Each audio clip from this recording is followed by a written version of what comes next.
First of all, he talked about Burkina's gold being used for what? For us, to protect ourselves and all that. First, it's Burkina's gold, it's not his gold. That's the first thing.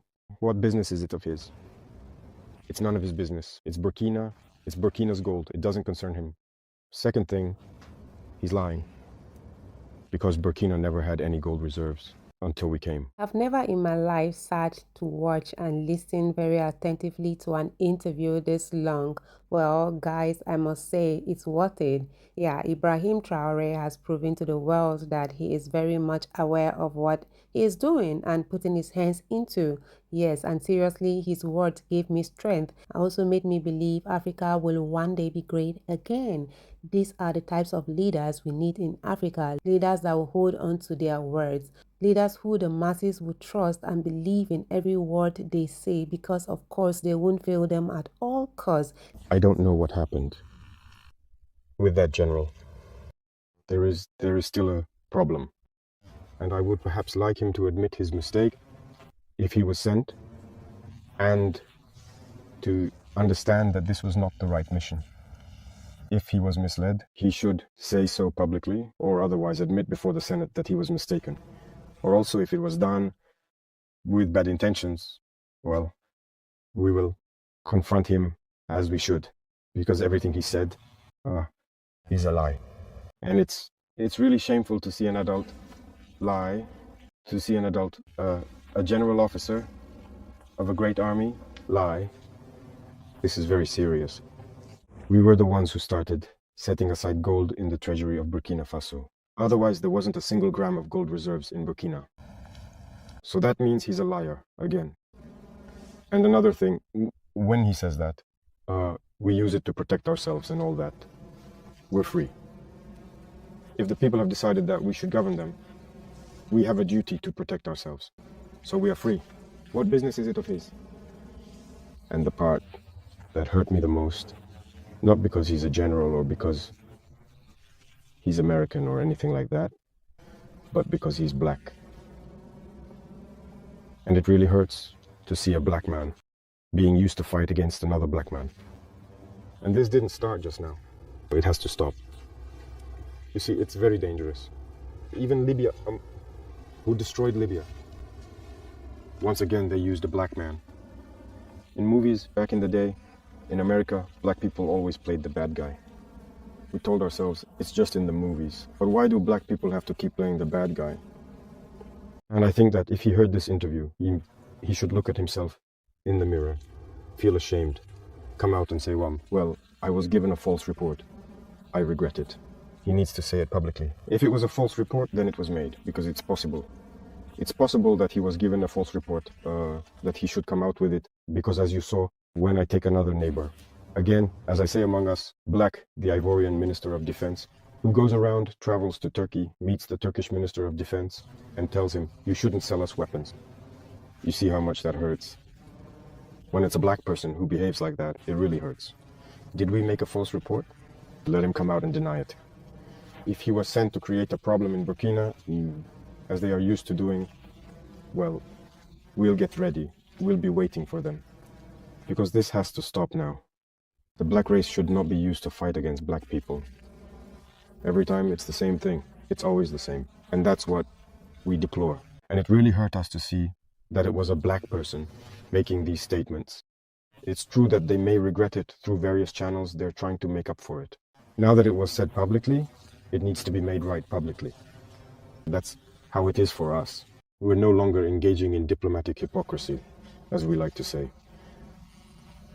Saying things loudly and clearly, and then coming back later to say, no, we're sorry, we didn't mean it. That's not enough. It needs to be said publicly. So I invite them to make amends, to say it publicly, because African youth have understood. Black youth around the world have understood. This kind of manipulation doesn't work anymore. That's how it's always been, using false pretexts in hopes of achieving other goals. That doesn't work anymore. So it's unfortunate, but Burkina Faso is staying true to its path. We will continue to develop. People did not respect black people. Even today it continues. Black people have always been labeled as subhuman. Some actually saw us as animals. You've heard the stories of colonization, of slavery. Black people were tortured, displayed in cages like wild animals in Europe and so on. Black people were castrated to prevent them from even having offspring. Black people were treated as less than animals. You know that. In Congo, cardboard was considered more valuable than black skin. They preferred to dry rubber on black people's skin rather than pay for cardboard to dry the rubber. Black people have suffered a lot. So slavery for centuries and centuries, colonization. This war, you see, they came and took our ancestors without their consent. They sent them to the slaughter on the front lines. And when they returned, you heard what happened in Senegal. When they tried to claim their money, they were killed. That is to say, they do not consider black people. And yet they went to fight alongside so-called allies who treated them like that. To understand the AES today, you just have to look at the African youth. I think that African youth are hopeful that this is a model of unity. And for us, the leaders of the AES, it puts pressure on us, and we have to succeed, because Africa now needs to unite. We were in an organization that was supposed to be one of solidarity, cooperation, mutual assistance, and all that. But you can't be in an organization where you call each other brothers, and then at some point they cut off the electricity so that patients die in hospitals.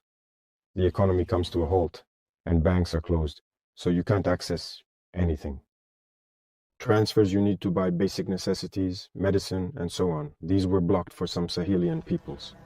They even formed an army to come and fight against Sahelian peoples. While terrorism has been raging for decades, they have been incapable of sending a single soldier to help fight. These are not brothers. We shouldn't fool ourselves. And it's not the people, it's the leaders. Otherwise, when you look at the people, who, even in these ECOWAS countries and all, the people support and understand the momentum of the AES. So that reassures us and encourages us to organize ourselves, to be a model, so that in the future it can expand. But in order to expand, we need to establish strong foundations. And that's exactly what we are doing right now. Because you see, it's all this Western press and all that, which have contributed to putting the African people's consciousness to sleep. It's their narrative that gets through and all that. And we've been able to realize that often they invent big lies just to divide people, to allow their policies to operate and do whatever they want, to prepare the ground and everything. So you need to do the opposite of what they do. That is, contribute to awakening people's awareness, and you have an important role to play, especially in Africa itself, so that Africans understand their own history, wake up and stop believing the lies of these Western media outlets. And you see, when it doesn't suit them, when you tell them the truth, they shut down the media. But here, when a media outlet is shut down, it becomes a huge issue. And what's unfortunate is to see even Africans supporting this. Over there, they shut down media outlets whenever they want, whenever it doesn't please them. Or those same people don't say a word. But when we shut down media outlets, you see so-called intellectual Africans on TV panels. We don't know what they've taken, but it's dangerous. So you have a very important role to play, as do all the media, in awakening the consciousness of Africans. There you go. I said that we are here so that young people wake up. We're not here with the intention of looting or anything like that. We want to build Africa. And if young people aren't awakened, they'll be lulled to sleep.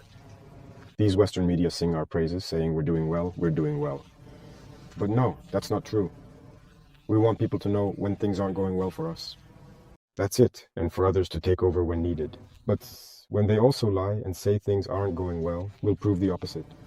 So keep communicating and raising awareness in Africa. I'm very proud of Ibrahim Traoré, seriously, as he stands. This man is not scared of anything. My prayers for him is for God to protect and keep him alive for us.